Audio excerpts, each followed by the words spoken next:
सासू माँ, मेरी थाली पर ही नज़र क्यों। रितिका सारा काम करने के बाद खाने के लिए बैठी तो जैसे ही रोटी के टुकड़े में सब्जी लगाकर खाया तो उसे सब्जी अच्छी नहीं लगी। वैसे भी परवल की सब्जी उसे पसंद ही नहीं थी। मायके में होती थी तो किसी और चीज़ से रोटी खा लेती, पर यह तो ससुराल था जहाँ पर अचार, देसी घी, दूध और दही सब सासू माँ के कब्जे में था और यह सब उसके लिए तो बिल्कुल भी नहीं था। और तब भी उसे सुनाया जाता कि उसे तो यह सब मिल रहा है, आस पड़ोस की बहुओं को तो परपेट भोजन भी नहीं मिलता है। वह संस्कार बस कुछ बोल नहीं पाती थी। तभी याद आया कि कल ही तो मुनीम चाचा ने अपने बाग में कच्चे आम तोड़ कर दिए थे और यहाँ ससुराल में मिक्सी तो थी नहीं और उसे कच्चे आम की चटनी बहुत पसंद थी, तो उसने धीरे धीरे बड़ी ही मुश्किल से चटनी सिलबट्टे पर पीसी थी।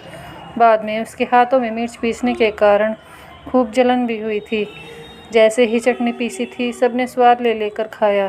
तभी याद करते हुए ताखे की तरफ बढ़ चली और वह दीवार में बने ताखे से चटनी की कटोरी निकाल कर ले आई और खाना खाने लगी।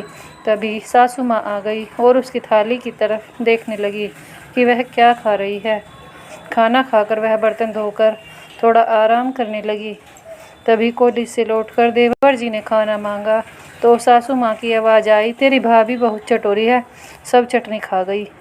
यह सब सुनते ही उसके बड़ा दुख हुआ कि क्या ससुराल में बहू को अपने मन से कुछ भी खाने का अधिकार नहीं रहता। आखिर क्यों ऐसा व्यवहार बहू के साथ किया जाता है। उसके आंसू निकलकर उसके हाथों पर गिरने लगे। अपने आंचल से उसने आंसू को पोंछ लिए, क्योंकि यहाँ पर तो कोई अपना नहीं था। जो अपना था वह तो शहर में पैसा कमाने के लिए नौकरी कर रहा था।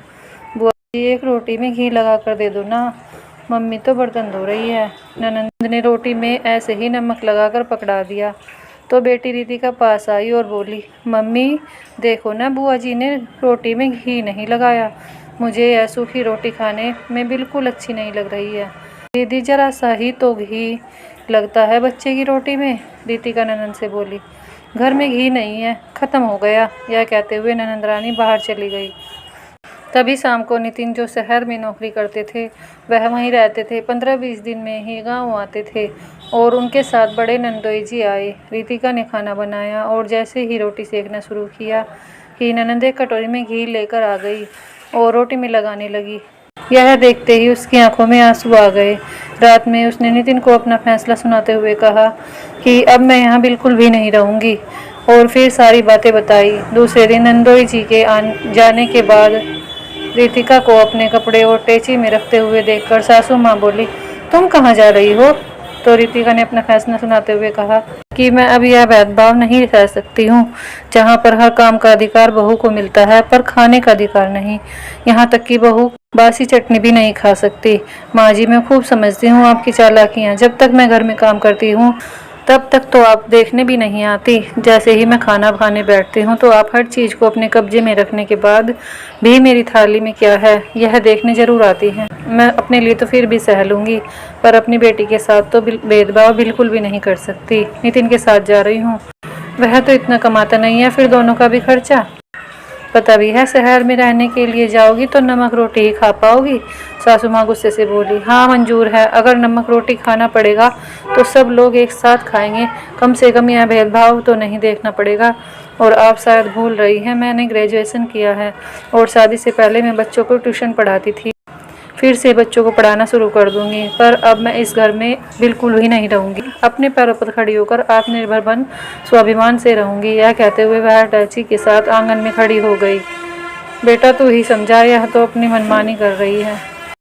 तू तो चुपचाप खड़ा है, तू ही इसे कुछ समझा। नहीं माँ, अब और नहीं, मैंने आपको बहुत समझाया कि ऐसा व्यवहार रितिका के साथ मत करो, पर आप नहीं मानी। इन 4 सालों में आपने कितना बुरा व्यवहार किया, पर मैंने कभी विरोध नहीं किया। पर आज जो मेरी बेटी के साथ हुआ वह बिल्कुल भी नहीं बर्दाश्त कर सकता।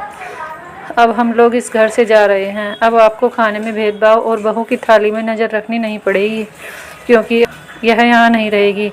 यह कहते हुए नितिन अपनी पत्नी और बेटी को लेकर शहर की ओर चल पड़ा। दोस्तों, ऐसा बहुत से घरों में देखा गया है। कहीं न कहीं संपन्न परिवार होते हुए भी बहू को कहीं न कहीं कहीं कहीं संपन्न परिवार होते हुए भी बहू को हर चीज़ के लिए तरसाया जाता है, भेदभाव किया जाता है। उसके कामों की गिनती नहीं होती, पर उसकी थाली पर नज़र रखी जाती है। समय तो बीत जाता है, पर कड़वी यादें हमेशा जब भी याद आती हैं तो दिल दुख से भर जाता है और आंखों में आंसू ही आ जाते हैं। तो दोस्तों, उम्मीद करती हूँ आपको ये कहानी पसंद आई होगी। अगर ये कहानी आपको अच्छी लगी तो कमेंट के माध्यम से ज़रूर बताएं। आपके किसी भी प्रश्न एवं सुझावों का स्वागत है। कृपया कहानी को शेयर करें, लाइक करें और जुड़े रहने के लिए धन्यवाद।